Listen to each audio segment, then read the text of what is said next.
इस स्टोरी में हम देखेंगे गोकू की जिंदगी के कुछ ऐसे राज जो ड्रैगन बॉल में कभी दिखाई ही नहीं गए। बहुत ही सीक्रेट चीजें, ऐसी चीजें जो तुम कभी एक्सपेक्ट भी नहीं करोगे। प्लैनेट नैमिक पर गोकू और फ्रीजा की फाइट के बाद सबको लगा कि सब कुछ नॉर्मल हो गया है, लेकिन उस दिन जो सच छुपा हुआ था वो उससे भी ज्यादा बड़ा था।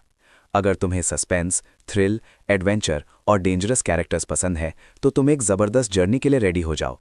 हर एपिसोड के साथ तुम चाहोगे कि ये स्टोरी कभी खत्म ना हो। ऑफ कोर्स हम इस स्टोरी को रिसर्च करके और थोड़ा रिक्रिएट करके सुना रहे हैं ताकि तुम इसे फुली एंजॉय कर सको। बस मुझे तुमसे एक छोटी सी रिक्वेस्ट है, चैनल को सब्सक्राइब करो, बेल आइकन ऑन करो और इस क्लिप को 10,000 लाइक्स तक पहुंचा दो ताकि नेक्स्ट एपिसोड जल्दी आ सके। तो अभी लाइक जरूर करो। स्टोरी शुरू होती है उस वक्त के बाद जब गोकू ने फ्रीजा को प्लैनेट नैमिक पर हरा दिया था और प्लैनेट अब एक्सप्लोड होने वाला था। गोकू अपनी उम्मीद उस एक ही स्पेसशिप पर रखता है जो वहां बची थी, फ्रीजा की खुद की शिप, जो उस जगह से काफी दूर थी जहां वो मरा था। गोकू किसी तरह उस स्पेसशिप तक पहुंचता है, लेकिन वो ऑलरेडी काफी डैमेज्ड होती है। जब वो उसे फ्लाई करने की कोशिश करता है तो अनफॉर्चुनेटली शिप सीधा लावा में गिर जाती है। लास्ट मोमेंट पर गोकू बाहर निकल जाता है, लेकिन अब उसके पास बचने का कोई रास्ता नहीं होता। वो बस अपनी मौत का इंतजार कर रहा होता है। और जैसे ही प्लैनेट नैमिक एक्सप्लोड होता है, गोकू जोर से चीखता है। किंग काई ये सब देख रहा होता है और वो यकीन नहीं कर पाता कि उसका स्टूडेंट यूं खत्म हो गया। टीन शिनहान, यमचा और बाकी सब भी बहुत दुखी होते हैं। उन्हें लगता है कि यही गोकू का एंड है, और क्रिलिन का भी, जो प्लैनेट नैमिक पर ही मर चुका था। क्योंकि ड्रैगन बॉल्स भी वहीं पर थे और प्लैनेट के साथ एक्सप्लोड हो गए, अब उन्हें रिवाइव करना भी पॉसिबल नहीं था। उस वक्त तक ना ही बीरस और ना ही ज़ेनो गोकू को जानते थे। अर्थ पर गोकू के फ्रेंड्स बहुत सैड थे। तब वेजिटा सजेस्ट करता है कि गोकू और क्रिलिन की स्पिरिट्स को अर्थ पर लाया जाए ताकि उन्हें किसी तरह वापस जिंदा किया जा सके। इसी बीच जब गोकू और क्रिलिन की स्पिरिट्स स्पेस में भटक रही होती हैं, तब एक अजीब चीज होती है। यूनिवर्स 6 में साइंस की लैंड प्लैनेट सदाला पर गोकू की सोल एक अनबोर्न चाइल्ड के बॉडी में एंटर कर जाती है। 200 दिन बाद अर्थ पर नैमिकियंस ह्यूमंस के साथ रह रहे होते हैं। सब लोग रुकते नहीं, वो सोल्यूशन ढूंढते रहते हैं।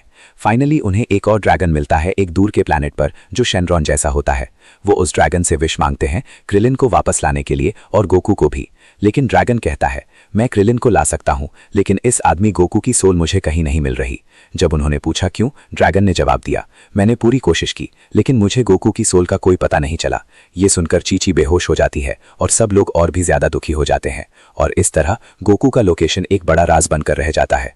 तब वेजिटा कहता है अगर काकारोट इतनी आसानी से मर गया तो मुझे इस प्लैनेट पर रहने का कोई मतलब नहीं लगता। मेरा सपना है सिर्फ फाइट करना। Legendary leader of the science के बारे में बात चल रही होती है और इसी बीच वेजिटा बुल्मा की कैप्सूल शिप लेकर अर्थ छोड़ देता है। सब लोग हैरान रह जाते हैं। फाइटर्स क्रिलिन को ड्रैगन बॉल्स की मदद से वापस ले आते हैं। दूसरी विश में वो प्लैनेट नैमिक को वापस रिस्टोर करने की रिक्वेस्ट करते हैं ताकि वहां के लोग अपने घर लौट सकें। सब लोग क्रिलिन के वापस आने से खुश होते हैं, लेकिन एक कमी रह जाती है गोकू की। उसके बिना उनकी खुशी कभी कंप्लीट नहीं हो पाती।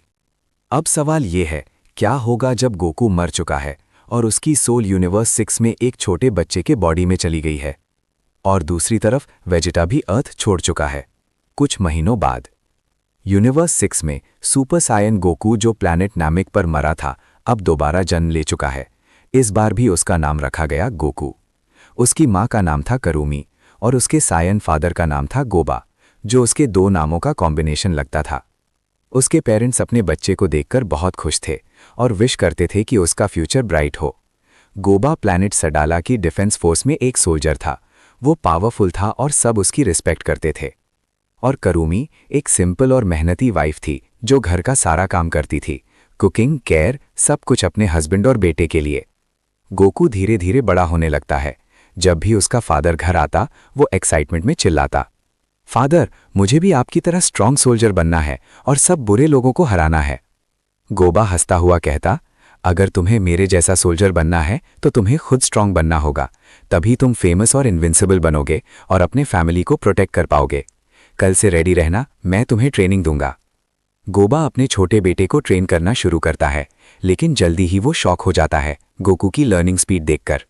जहां गोबा खुद अपनी एनर्जी ऑरा को अडल्टहुड तक कंट्रोल नहीं कर पाया था, वहीं गोकू कुछ ही पलों में ट्रेनिंग समझकर मास्टर कर लेता है। वो अपने बेटे पर गर्व महसूस करता है। सुबह के टाइम गोकू अपनी माँ के साथ पढ़ना लिखना सीखता और शाम को अपने फादर के साथ फाइटिंग टेक्निक्स प्रैक्टिस करता। लेकिन मल्टीवर्स के एक दूर कोने में एक और किंगडम एग्जिस्ट करता था, जो बाकी यूनिवर्सेस से भी कई गुना बड़ा था, किंगडम ऑफ द सन। इस किंगडम पर एक पावरफुल और खूबसूरत रानी राज करती थी, माँ तारा। वो अपने भाई और अपनी प्रजा के साथ रहती थी। पास्ट में उनकी पॉपुलैरिटी पूरे यूनिवर्स में थी, लेकिन जब दाइशिनकान और जीनो आए तो उनकी जिंदगी बर्बाद हो गई और उन्हें एग्जिस्टेंस से मिटा दिया गया।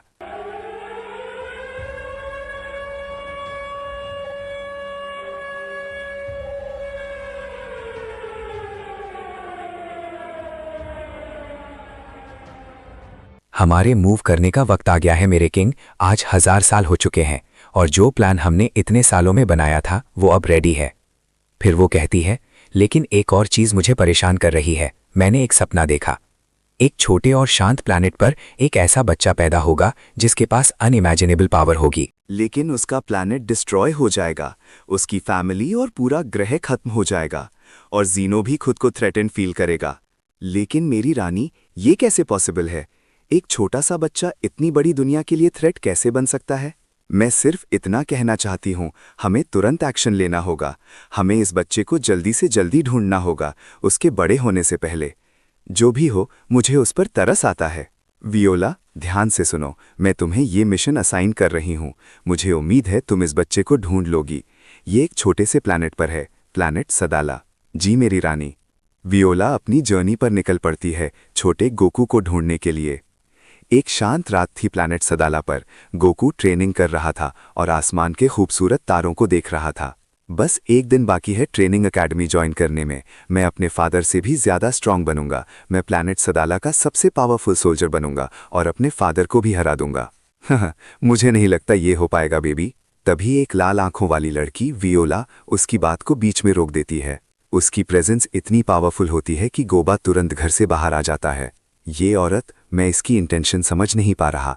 मैं इसकी पावर का सोर्स फील क्यों नहीं कर पा रहा? गोकू उसे देखता रहता है कंफ्यूज होकर। हे गर्ल, क्या तुम रास्ता भटक गई हो या तुम्हें हेल्प चाहिए? ना, मुझे किसी हेल्प की जरूरत नहीं है। मैं यहाँ एक बहुत इंपॉर्टेंट मिशन के लिए आई हूँ।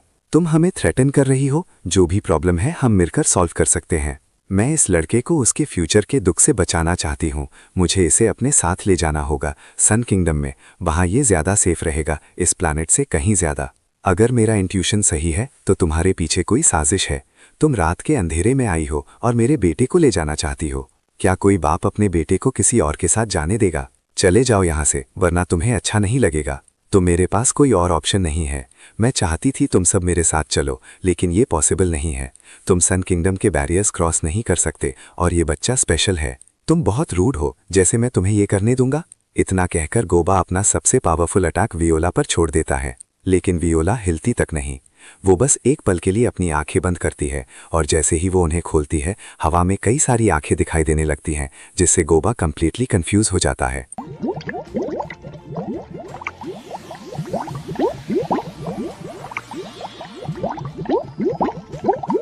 और गोबा जमीन पर गिर पड़ता है, अपनी आखिरी सांस लेते हुए। अब मैं इस बच्चे को बिना किसी रुकावट के ले जाऊंगी। गोकू जोर जोर से रोता है, अपने फादर को अपनी आंखों के सामने मरते हुए देखकर। अगर तुम्हें ये स्टोरी पसंद आ रही है तो लाइक करो और चैनल को सब्सक्राइब करो